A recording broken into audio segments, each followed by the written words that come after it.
Most people think they're not making progress in the gym because they don't have the perfect routine or the best workout split or the newest science-based attachment that happens to also look like a medieval torture device. I was gonna be brutally honest, that's a load of bullshit. The physique that you're looking at right now and many others was not built by constantly switching up exercises, doing 12 plus variations per each muscle, or switching your entire routine up after a couple weeks because it just wasn't happening fast enough. It was built by taking a small handful of exercises that you enjoy, consistently doing them over time. So in this video, I'm going to be breaking down my personal S tier exercises, the lifts that I keep coming back to year after year that allow me to improve because they're simple and enjoyable.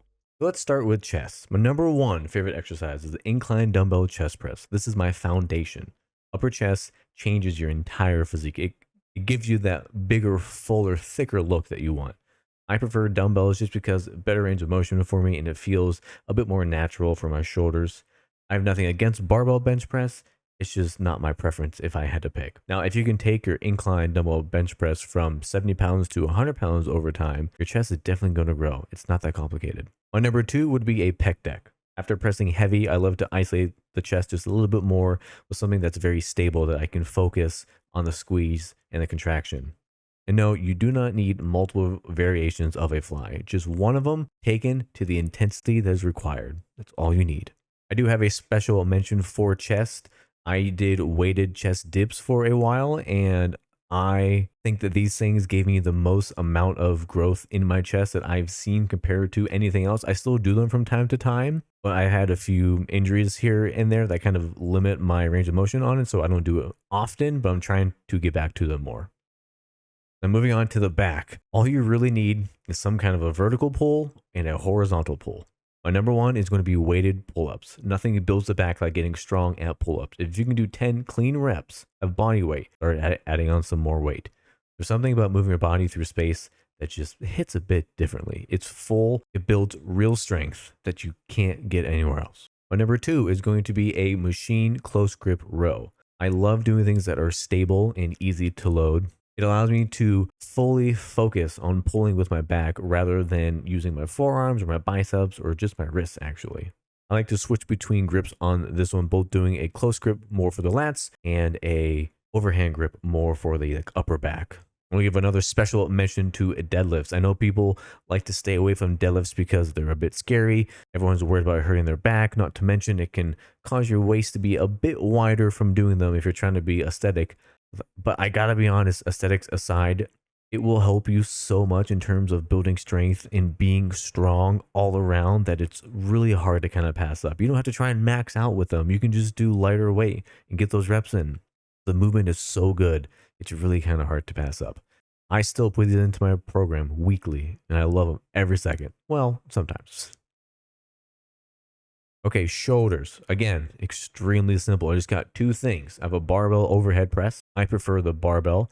It allows me to move more weight and again, works more of a functional, like my entire body rather than just sitting in a machine. And then I do chest supported incline dumbbell lateral raises. Now, these have become a favorite of mine as of recent. I used to like doing them with the cables a lot, but it got to a point where I just wasn't improving with them. I wasn't like, I'm not heavy enough to keep going up in the stack. So I moved back to dumbbells and I'm taking away my legs and a bit of the momentum by using the bench. Legs, the one thing that everyone loves to hate. My main lift is either a barbell squat or a belt squat. I love to do barbell squats. I've spent so much time working on my squat form, especially when I used to do Olympic lifts. But there are times where I notice that it's very taxing. So I'll usually switch to a belt squat instead. I rotate between these depending on my goals in the program that I am doing currently. But actually, as of right now within my program, I'm doing both of them. So barbell squats are great. I highly recommend keeping them in your program if you're able to do it. But you definitely need to learn the form first before you just kind of go Hail Mary at it. It's great for your quads, great for your glutes, and just overall strength and structure. Belt squats are also amazing if you have access to them. It takes away some of the stress from your lower back, so it's mainly just on those legs, but not every gym has them, unfortunately. A hack squat is also good if you have that. And then for hamstrings, I do either a seated or a lying hamstring curl. I prefer the seated hamstring curl, but I've just been switching things up and doing the lying one just for variation purposes. But on the hamstring curls, you really need to control what it is you're doing. A lot of people like to put a bunch of weight on there and just start flinging those legs around. Control going down, control coming up. You don't have to go super slow, but just have control of it. Moving on to arms was honestly my least favorite thing to work. I just find them very boring and very easy. But I'm currently doing alternating dumbbell curls standing. You can do them seated if you want, but I'm just preferring to do them standing currently. And behind the back dumbbell curls. I was doing the behind the backs with the cable curls, but I kind of got bored of them, honestly. So I switched to this other variation of just doing it with dumbbells. And honestly, I like it more. But if I had to pick one curl to do, it would always be a behind the back curl. It gets the most range of motion. I think it gives you the best stimulus within the curl. That's just my preference. And then triceps, I do a cuffed tricep extension, single arm, because I have imbalanced triceps, unfortunately. But doing one arm at a time helps me make sure that I am staying even, or at least as best as I can. And dumbbell skull crushers are my other favorites. I unfortunately don't have a video for this one. I wasn't able to get one, but I used to do these all the time. And I tell you what, there's nothing more exciting than being able to do skull crushers with like 50 pounds. It feels like you're on top of the world and like you're indestructible. It is the best feeling ever. But they do kind of wear down your joints a little bit over time if you're not careful. So keep that in mind. And probably the most simple thing is your core. I see people doing big core exercises, big core splits, circuits all the times. And you know what? There's honestly nothing wrong with that. If you enjoy doing it and it gets you in the gym and consistent, by all means, do it, my friends. But you don't need to be doing all of those. You really only need 2 types of core exercises. You need something for flexion, and then you need something where you get your hips to rotate. So you have cable crunches and leg raises. I am doing cable crunches right now just because I am enjoying them. I will also do leg raises as well, but I don't like to do hanging leg raises. I like to use the captain chair instead. Hanging leg raises always seem to kind of limit depending on my grip.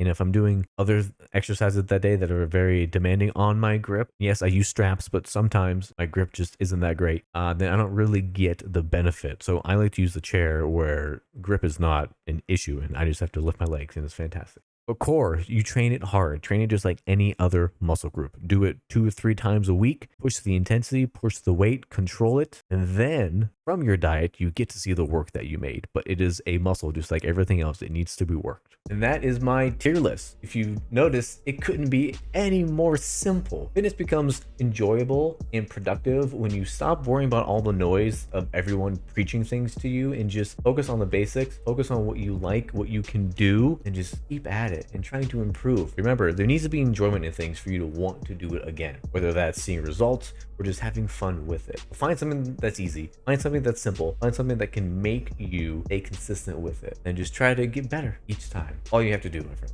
Remember to lift hard, keep it simple, and let time do its thing.